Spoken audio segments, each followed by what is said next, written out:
This podcast is brought to you by Soundwaves, because science. Hello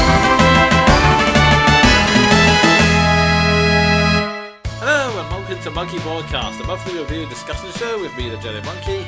And me, Sven the Crusader. And so we reached the month of July. Not much to say, I mean, by the time this goes out, we would have had our birthdays and be a year older, but by the same token, we're doing this at the beginning of the month, so it hasn't happened yet, and time paradox! I've done the Doctor Who theme joke too much. Yeah, we should probably move on then. So let's just get straight into the first section, which is Q&A! This is the section where we answer questions sent to us by the audience. If you'd like us to answer your questions, either leave them in the comments or send them to me via Twitter with the hashtag MBQuestion. Our first question comes from Roy Havenstone, and he asks, If you were tasked with creating a video game version of Mount Rushmore, which 4 game developers would be on there? That is going to be a tricky one. I suppose we should get the obvious answer out of the way and say Miyamoto, because whilst I do admit I have a problem with some of his policies now, he did make Nintendo what it is today, so... Yeah, and I'm not sure I could get away with this without honoring Hideo Kojima in some way, because, like Theodore Roosevelt on the real Mount Rushmore, he's absolutely insane. That is true. Now the tough question is, who do we put the other two? That's a good question. Let me remind myself who the director of Final Fantasy is. Oh, Sakaguchi, wasn't it? That's the problem. I know a lot about Nintendo's creative history. I don't know anything about some of the other consoles, like I've no idea who created the Atari or the Sega, for example. Part of me is tempted to say Kenji Inafune, but then again, Mega Man's more of a cold hit than a significant video game development, and let's just say I've fallen out of love with Inafune since he has made several pretentious statements and one irritating Kickstarter, so... Yeah. On that token, we could bring up the founder of Metroidvania, Koji Igarashi. Yeah, that's true. I mean, again, it would kind of be...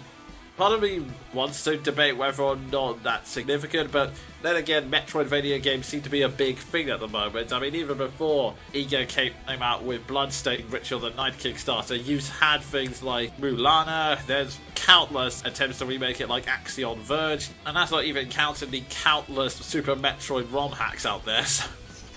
Yeah, so there would be some merit in that suggestion, but... I'm trying to think because, weirdly enough, even as a fan of video games, I don't know that many developers. Yeah, I guess, trying to think of some Western developers off the top of my head, one of the few who I can think of is Phil Fish, and that's not a very popular name.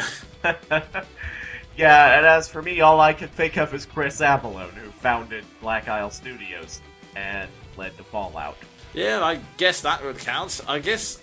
I don't know whether it's just because of a different time or different culture, but it's kind of hard to think of any other game developers off the top of my head that would fit it, so I guess maybe it's a cultural difference and a lot more effort is put on a single individual in Japan as opposed to the collective in the West. Or maybe I'm just talking down my ass. Okay, this one I've got to give myself for forgetting his existence. Sid Meier, founder of Firaxis and the Civilization franchise, hailed as one of the greatest video game developers in the West. Okay, that makes sense. I mean, his name is attached to every single thing that came out of that production company, so... Okay, fair enough. So, to recap, we've got Shigeru Miyamoto, Hideo Kojima, and... Sid Meier. And... for some reason, every time I think of his name, all I can think of is Igavania, which I know is not his actual name. Koji Igarashi. That's it. I think that's fair, actually, because it is true, in the West, there is more focus put on the company, which is why you hear of BioWare games and not Miyamoto games. Yeah, that is true. So, I guess those are the 4 names we can give off the top of our head, just from a casual knowledge. We'd have to do a lot more research into the history of creators if we wanted to get, I guess, more culturally representative Mount Rushmore. Yeah. Off the top of our heads, I think that's a pretty decent basis. And I do know that Miyamoto and Kojima pretty much have to be on there by obligation. Yeah, pretty much. The next question comes from Infinity Zero. This is going to be an interesting one. If you guys went to Nightopia, what sort of dreams would you have? This is going to be a difficult question for me to answer because I barely remember nights. Yeah, just to quickly sum up for people like Sven who don't remember, or for those who've never known it, in the game Nights into Dreams and its sequel Knight's Journey of Dreams, the levels were called dreams, and basically they're kind of fantastical landscapes created by the psyche of the person who's dreaming.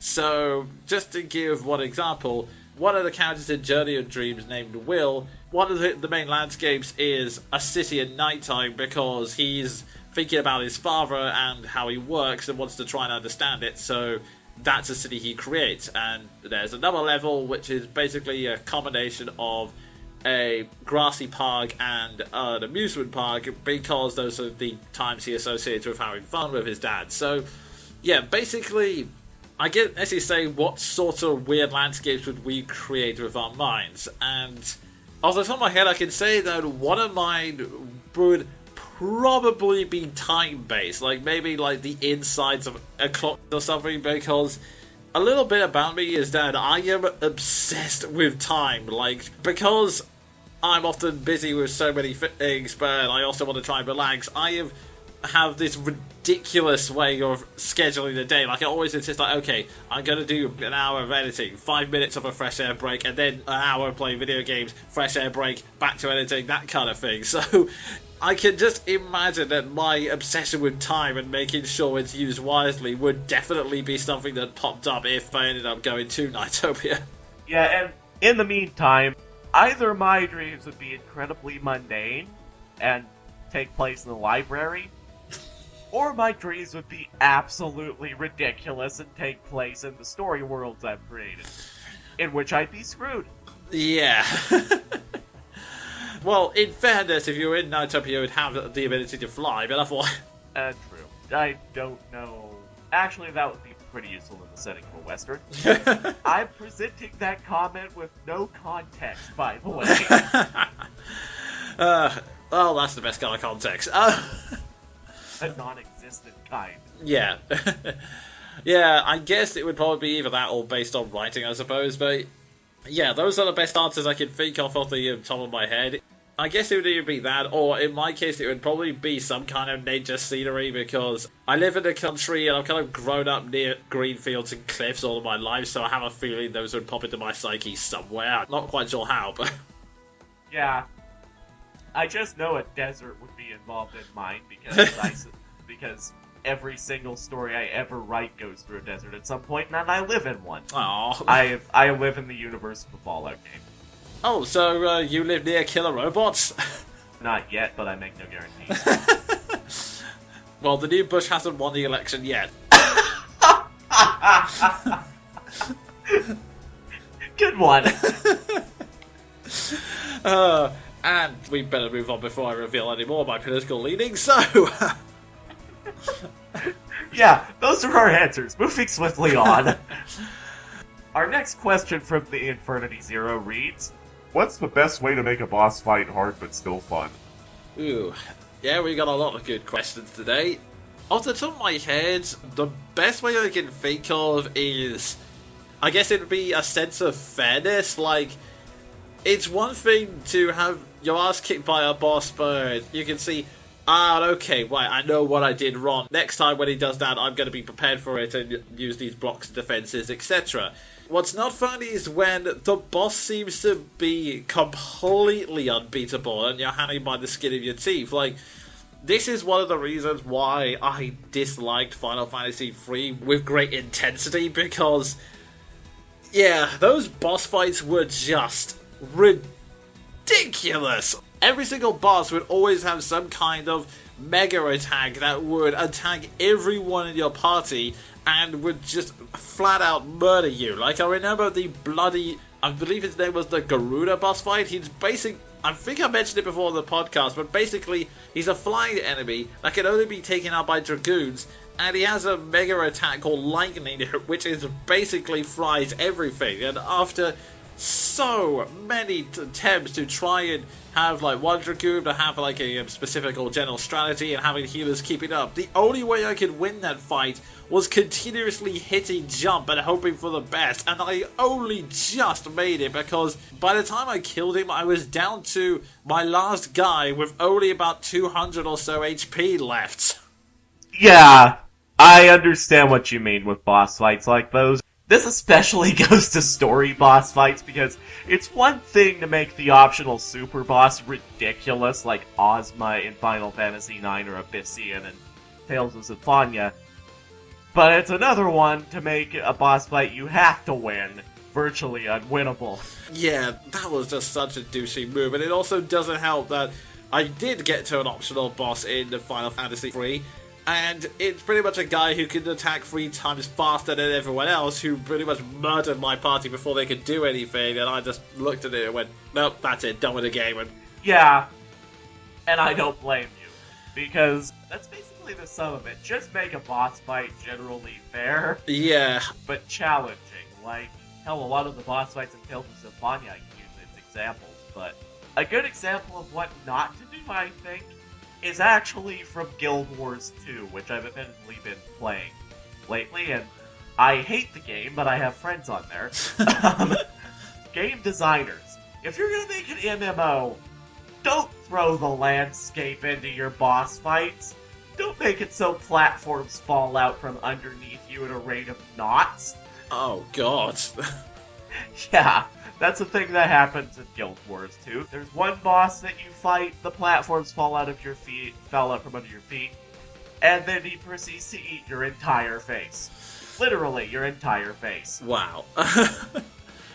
So, don't do things like that. It's not remotely fair, and it's not remotely fun. Yeah, just to give a positive example of boss fights that do it well, the one that definitely springs to my mind is Mega Man, because at least with those bosses, yeah, they're hard, they're fast, and they have multiple attack patterns, but not only are those patterns repetitive so that you can read them and eventually learn how to counter them, you've also got the weakness system that you can take advantage of, so you can experiment and try out the weakness, but even if you don't have the weakness on you, there's still a chance to win. You just have to be that much more alert when it comes to the patterns. So yeah, I'd say those are the more positive examples. Admittedly, it started getting murkier towards the later games. Sigma, you can go to hell. But yeah, otherwise I'd say Mega Man, and now that you mention it, Tales of Symphonia would definitely be a more positive example of how to do boss battles right, I would say. Yeah, I would agree with that. Now moving on to the next question, which comes from Vice of Legend.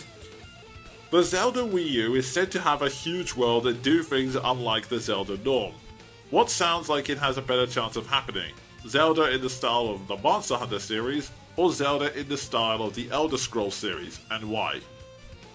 Oh, I've just been given some ridiculously awesome mental images. Although I think Link would have trouble in the Elder Scrolls series because he's too mute to use shouts. Well, admittedly, he can use SAY! Still, that's 2 words away from a fully constructed shout, so I still think he'd have difficulty. Anyway, moving on. Yeah. To answer the actual question. Yeah, I think a lot of people assume it's gonna be like Skyrim, to the point where the fans have given the game the nickname Hyrim. Oh, God. But to split the difference for those who don't know, in Skyrim, the overworld is just one huge mass that the player can just wander around at their own pace. In Monster Hunter, you can explore it however you like, but the world is split up into sections, so you walk around, you find a tunnel, you go through it, and then move on.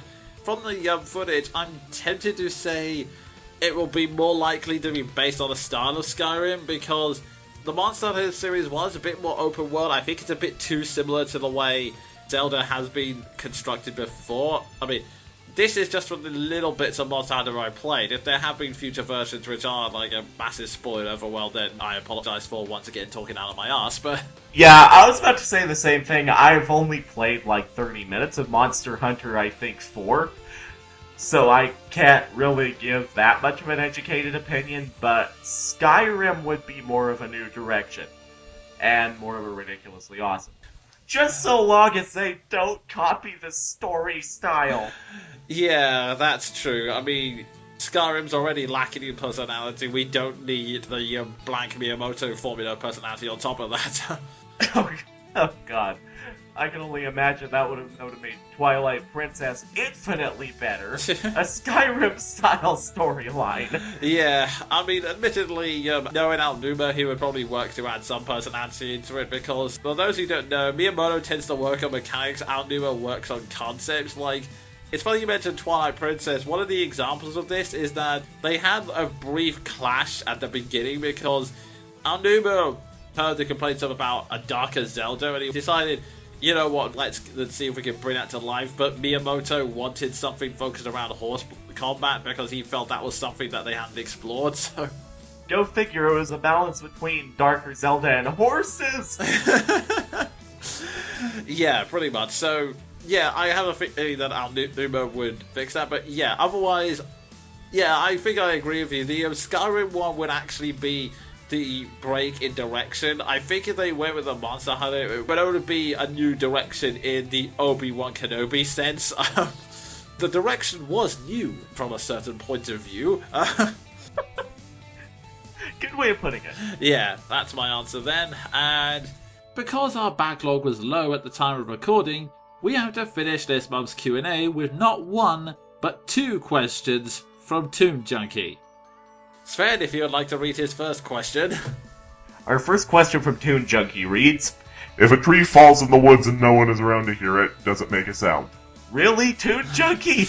And you criticize me for a lack of imagination. My response to this would be, yes. It still creates sound waves in the air. It doesn't matter if you don't hear it. That's not how it works. Sound's vibration. Yes! I don't know why this is supposed to be a riddle. Yeah, I'm just gonna go with that. Also, I'm going to use this brief moment to remind you of our sponsor, Soundwaves, because science! Oh dear. Yeah, yes, that should give us extra money. The next question from Toon Junkie, and our last question for the month. I've just inherited a magical ring from my uncle. However, every time I put it on, all I hear are the dark screams of the dead and the damned. I think it might be broken. Know any good magic ring repairman? Well, I can point you in the direction of one, but I don't want anyone being cursed. Because that is clearly a curse. I mean, it's not really a normal, average, everyday thing for a broken ring to open up a mental portal to the netherworld. I suggest you skip the ring repairman and go to a priest. Yeah, either that or a volcano. I've heard they're meant to be very good. That's true.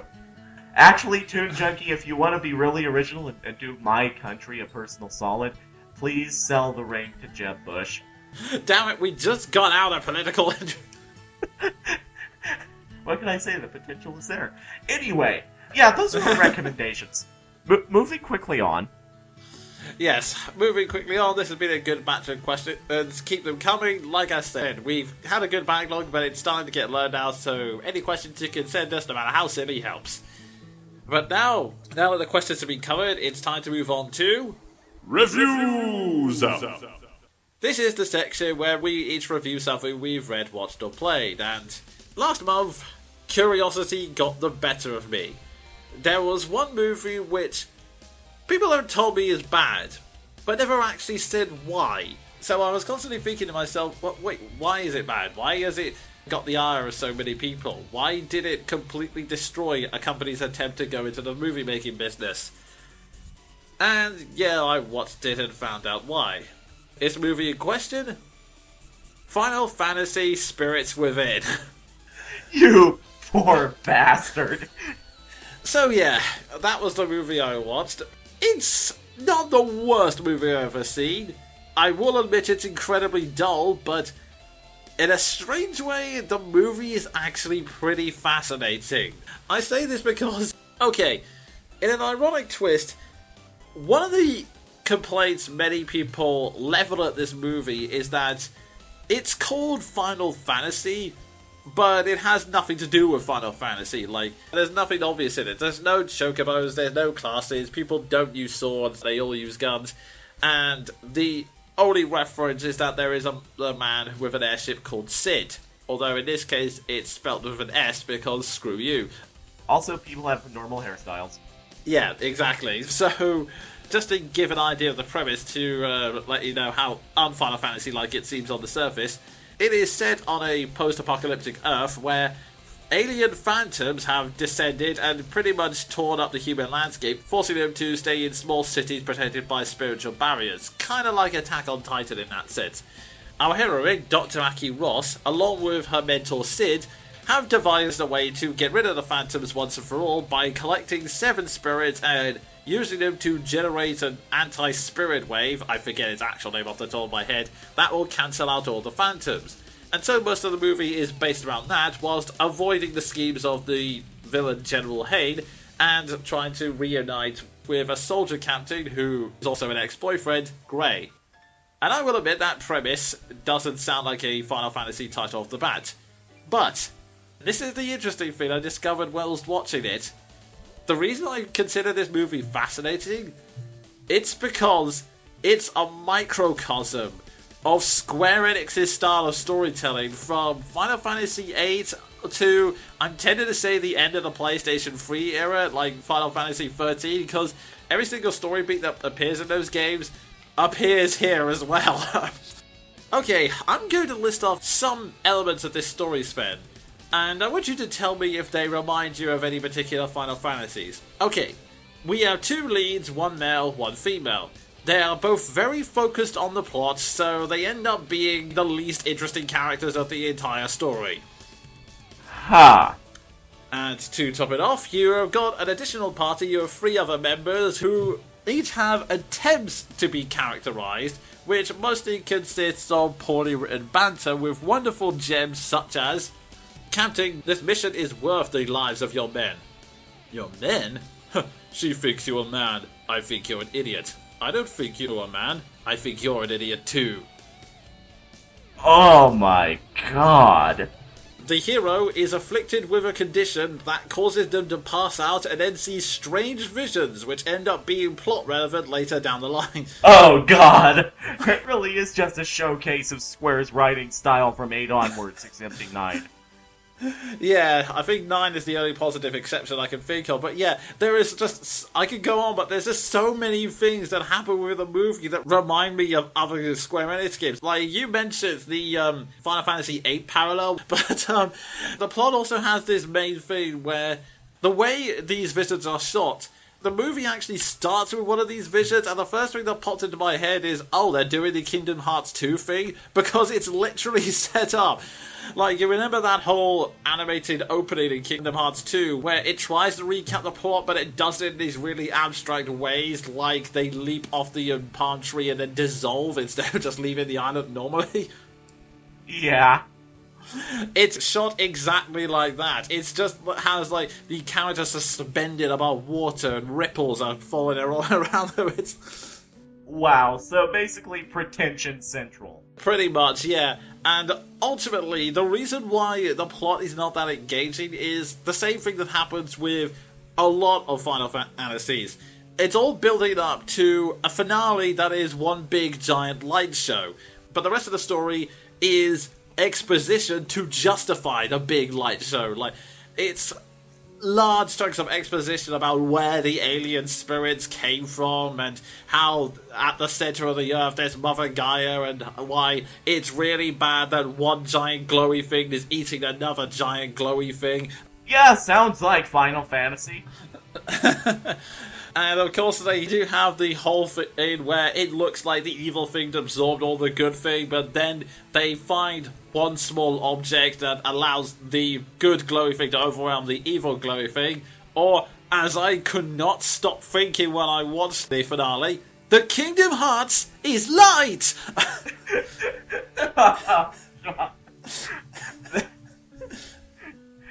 Oh my god. 13 years later and that line is still so cheesy it could put the entire Swiss Alps to shame. Yeah, that's basically the reason why the plot isn't engaging for the most part. It's just most of it is one giant exposition for that light show, and of course, it all is tied to this ridiculously detailed lore, which is revealed by a big plot twist. And oh man, what a plot twist it is! But Sven, you better sit down and make yourself comfortable, because I assure you, this plot twist is gonna blow your mind. The alien phantoms are alien ghosts. Okay, first of all, what? Yeah, it's this really weird thing. Like, they act like this revelation is incredibly devastating, and to the point where the villains flat out refuse to believe this. Like, alien ghosts? What has led you to babble this nonsense? And the heroes are going, don't you see? This revelation changes everything. And I'm just staring at it going, what's the bloody difference? They can phase through walls. They kill people by tearing the souls out of them. You call them phantoms. They cannot be seen by the naked eye. How did it never cross your mind that they might possibly be ghosts until now? Okay, I don't even know where to begin with that plot twist. Considering the plot twist was exactly what they were the entire time. Yeah, and it's funny. Like, the villain's rambling, you're supposed to think that the villain's being closed-minded, but I actually kind of agreed with him at that point when he just went, yeah, look, this is all amazing, but they're still an aggressive force and they're still killing people, which, yeah, I'm sorry, he's right. There's no bloody difference this is making. I mean, granted, his plan for getting rid of them isn't that much better, but still. Yeah, I mean, well, it sounds like Final Fantasy, alright. Okay, there are two positives. The first is, it still visually looks really good. I mean, the phantoms themselves are kind of iffy to the point where I was actually asking myself, how do you make something look green screened in an animation? But Oh, God. everything else looks good and has actually aged pretty well for the most part. But the other positive thing is the villain General Hain, who, in an ironic and non-ironic sense, is the best part of this movie. Well, let's start off with the basic concept of the character. He is a trigger-happy general who wants to kill all the aliens. And he wants to do it because the reason they all came to Earth was because a meteorite struck the planet, and as it turned out, it was carrying all of these alien ghosts. So his plan is to get the Zeus weapon, basically a death laser satellite, to blow it up from orbit. And everyone keeps telling him, no, it's wrong, because if you do that, you'll just push the evil spirits deeper into the Earth, and that will infect Gaia, the spirit at the core, which, spoiler warning, that's exactly what happens. But he's basically a trigger-happy general, voiced by James Woods. Hercules Hades himself. Yeah, I was just looking at that, and I was thinking to myself, okay, the plot is stupid, but I would watch just for that. Also the fact that there is Steve Buscemi in it, but that's beside. Yeah, with James Woods and the trigger-happy general concept, you have the recipe for the ultimate pinnacle of ham. And yet, he has quite possibly one of the most restrained performances I've ever heard in my life, to the point where during the finale, where he is attacking things from above, his entire demeanor is, now, gentlemen, just because we are firing lasers at aliens in a grief-driven rampage, that's no reason for us to raise our voices. Oh my god. Really? Yeah, it's like the entire video remains so calm, even when he's on the point of madness. Like, his final line in the movie, where basically he gets himself killed because he's so desperate to destroy the aliens that he wants to keep firing the laser even though it's overloading the system and causing the satellite to explode. And as he explodes, his final line is, and I swear this is exactly how he performs it, fire! Fire, damn you! Oh my god. You know what? This seems like a massive waste of potential. Yeah, but in the ironic sense, he still ends up being one of the most humorous things because he makes absolutely no effort to hide his violent tendencies. Like, in the council, when Aki Ross and Sid bring up their idea of using the spirits to counteract them, he goes, yes, all this touchy-feely spiritual stuff is very good, but there's no proof it'll actually kill the aliens! Oh my god. I'm reminded uncomfortably of James Cameron's Avatar. Yeah, it is actually kind of like that. When he asks what's the proof that this will actually work, Aki reveals that part of the reason why she has these dreams and passes out all the time is because she was infected with a phantom. However, they were able to do a smaller scale version of this to cancel most of the infection in her body and contain it into one small part of her chest. So she reveals that in order to give proof and buy her some time. Now, General Hain is a bit mistrustful because he thinks she might be under the alien's influence and in fact be an agent. So he sends Grey to keep an eye on her. Now, if she shows signs of being under the alien influence, I want you to take immediate action. I know it sounds hard, but trust me, it's for her own good. And so Grey goes, yes, sir. He walks out, and then literally 5 seconds after he walks out the door, General Hain turns to his advisor and goes, Lieutenant, have some men keep an eye on Captain Grey. Oh my god, is he a parody? Yeah, it's like it's treated with great seriousness, but the fact is, like, all of his plans are ridiculously cartoonish. Later on, when, surprisingly, the plan to have one guy watch another guy doesn't quite work, he decides that what he wants to do is to hasten the council. So he basically arrests Dr. Ross and Captain Grey on absolutely no charges whatsoever, and then goes to the security control system, arrests the people who are doing their jobs, and then takes down a section of the shield to let the phantoms in. So he thinks, oh, we'll just have a small-scale attack and that will hurry the council along so we can use the death laser. But surprisingly, this backfires. So basically an entire city gets wiped out because, as it turns out, it's impossible for him to contain ghosts who can phase through objects once you let them inside. So... No, really? Yeah, so I mean, he is just an incredibly incompetent villain, but the strange part is, I say that he's one of the best parts of the film for ironic but also non-ironic reasons. And the reason why is because, in fairness, he is the one who's actually given the most characterization and motivation, because before he enacts this plan, there's a moment when the lieutenant comes in and he's kind of just quietly reflecting. Admittedly, it's the as you know kind of scene where he basically explains something people should already know, but he explains that the reason why he's doing this is because his family were killed by the Phantoms. They were one of the first cities to be attacked, so he actually does have some kind of emotional pathos there where you think, okay, it's not just that he's trigger happy, he does actually have a grief-driven revenge for this.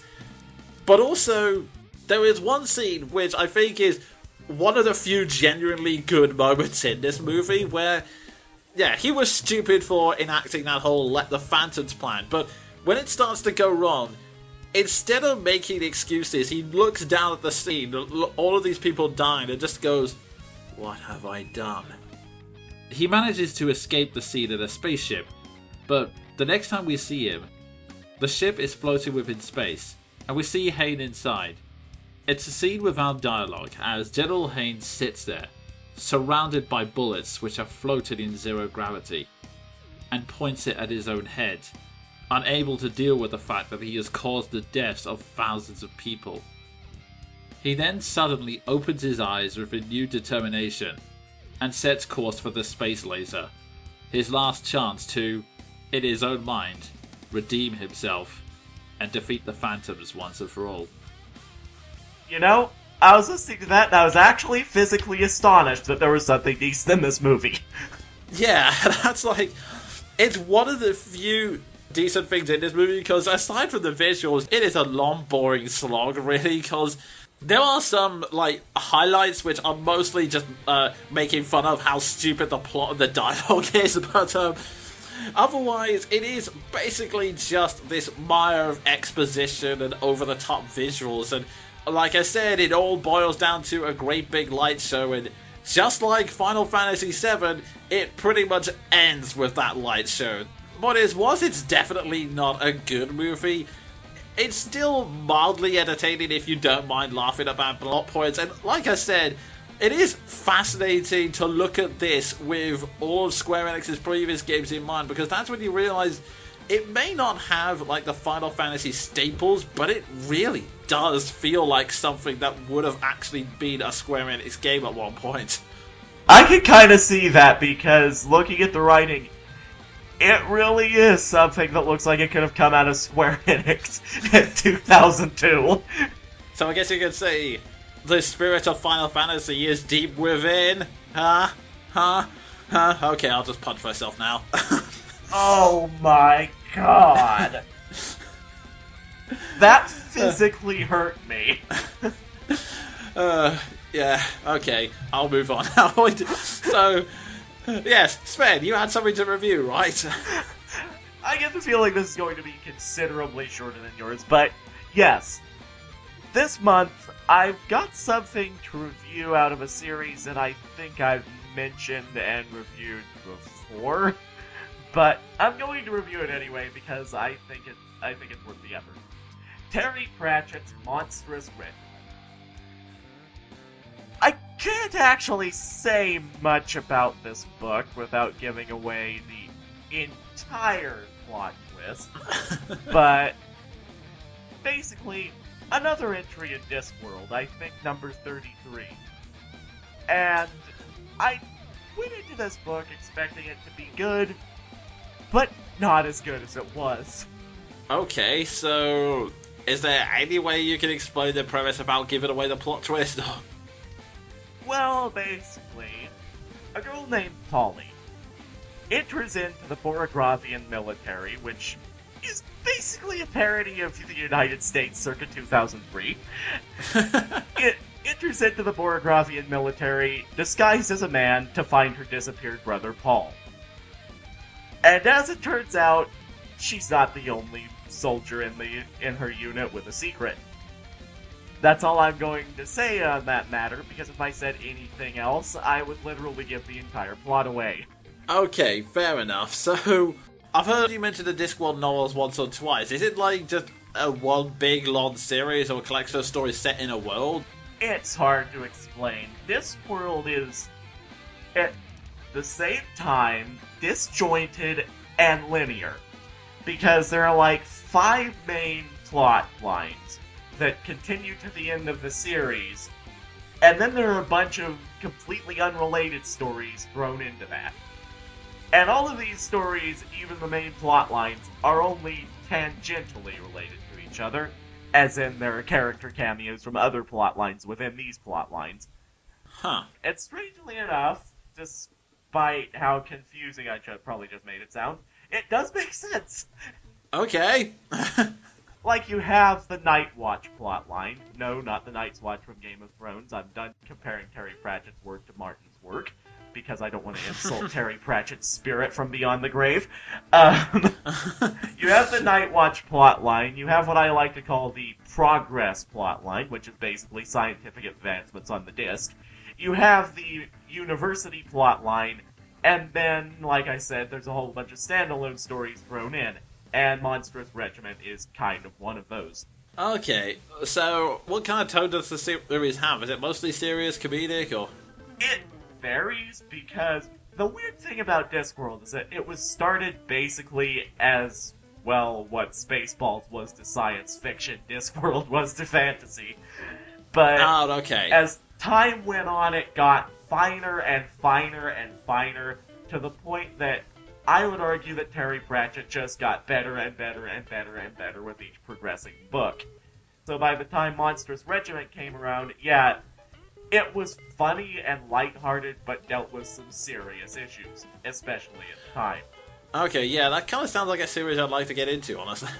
If you do, I recommend getting into it with Monstrous Regiment.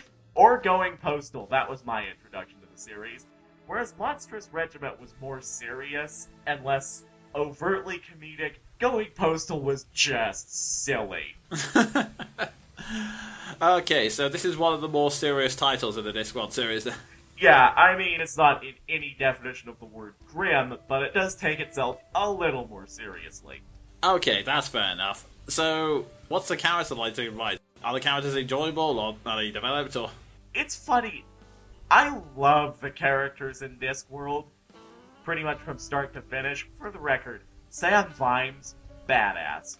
Complete and utter badass, and also one of fiction's only decent fathers. So that's something to look forward to in the Nightwatch storyline. But in Monstrous Regiment, the entire cast is just... The only word I can use to describe them... Well, I could use two. Eccentric and yet lovable. Because in their own ways, they're ridiculous and they're silly and, yeah, they're eccentric. But they are just so entertaining. Just as an example of this, you have a vampire who is sworn off of blood and instead replaces it with insane amounts of coffee. Wow. Fun fact, that character is perhaps the most entertaining part of the book. He certainly sounds like it, yes. So yeah, basically everything about Monstrous Regiment is low-key silly but high-octane entertaining. Even though it basically is just one huge commentary about warmongering. Okay, so it's kind of more of a satire in that sense, then? It kind of is, actually, because, yeah, Borogravia pretty much is the United States of 2003, mixed in with some Cold War-era bloc countries. Okay, fair enough. So it's a bit more serious, but doesn't take itself too seriously, and that's... Yeah, that's the best way I can describe it, because it is basically a commentary on, yeah, war and several other things. Spoilers. So it's not Avatar, then? Yeah, pretty much. It's a commentary, but you have the laughable characters, like the useless generals, the stuffed shirt commissars, etc., etc. And just as a side note, I mentioned Sam Vimes from the Nightwatch series. He's entertaining because he's the snarkiest being in existence. And he makes a cameo in this book as a diplomat. Oh, jeez, I don't know why you would fall in love with a character like that, Sven. Yeah, not in the least. But yeah, Oh, this book basically has it all. It's incredibly enjoyable whether you are a Discworld fan or not, and I would highly recommend it to just about anyone. Yeah, that definitely sounds like a solid recommendation. I mean, I knew you loved it because you've been thinking about making a radio play for it for months now. Yeah, I'm thinking about it, but that plan fell through because I no longer have the time and I also ran into copyright issues. Ah, yes, that would make sense. But in the process, I somehow rallied the Discworld community on Tumblr. Hooray! And now there's a community messaging system going and ask blogs based on the characters I cast. Nice. I don't know how that happened, but it did, and I wound up with 100+ followers on Tumblr. By the way, followers, if you're watching this, please subscribe to the Jonin Monkey. Yes, that would be very nice. Thank you. This channel's more desperate than my Tumblr account.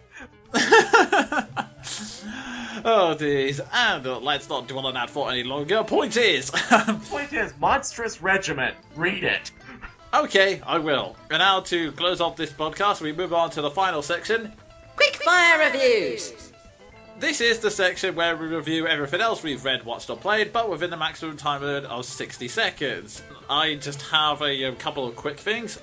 I was going to talk about this last month, but that was a big E3 thing, so, Anyway, Splatoon! It's a multiplayer online shooter, courtesy of Nintendo, and frankly, it's one of the best things they've done in a while. It's an incredible amount of fun, the action is fast-paced, the music is energetic, the design is just awesome, and there's a lot of different playstyles that make it fun. And before anyone asks, I mainly use a charger, partially because I like to take my time and plan my next move, but also because my internet connection's kind of laggy, so it's not a good idea to use a roller when you could end up in no man's land not generating any ink. Yeah, I've heard good things about that game. If only I had a Wii U. Yeah, if only. Yeah. Jurassic World, which is a fun, good old-fashioned adventure movie, but it's not without its silly faults. I could go into some major spoilers, but the one thing I will mention is, why was Anne Woodward still wearing high heels, especially when she was being chased by a T-Rex? But anyway, regardless, it's still an enjoyable movie, and I recommend people go and see it. If nothing else, the finale is ridiculous but awesome. That sounds like my kind of movie. Yeah, all I'll say is it just gets more and more ridiculous by the minute. So. Fantastic. That does sound like me. But yeah, and now for the last review, which I believe we can do together. Game of Thrones Season 5. Screw this series. We're out. Season 5 was insulting. End of story. Yeah, there's not much to make me want to go back. So, on that note, that concludes this month of Monkey Broadcast. This has been another enjoyable one, and as always, if you have any questions or opinions, leave them in the comment section. That's what it's there for. But until next time, I've been the Jonin Monkey. And I've been Sven the Crusader, signing off and bidding a fond farewell to Christopher Lee as I do so. Farewell, sir. You are my favorite actor because you were made of ham.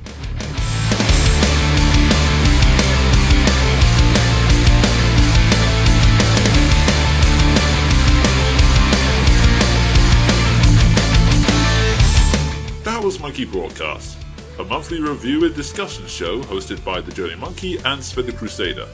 If you feel you've been the subject of slander or that your copyright was misused, send an email to thejoninmonkey@yahoo.co.uk. For more news and media reviews, follow me on Twitter @thejoninmonkey and go to thejoninmonkey.podbean.com for previous podcasts and MP3 downloads. All music used belongs to the original owners. Until next month, have fun, kids!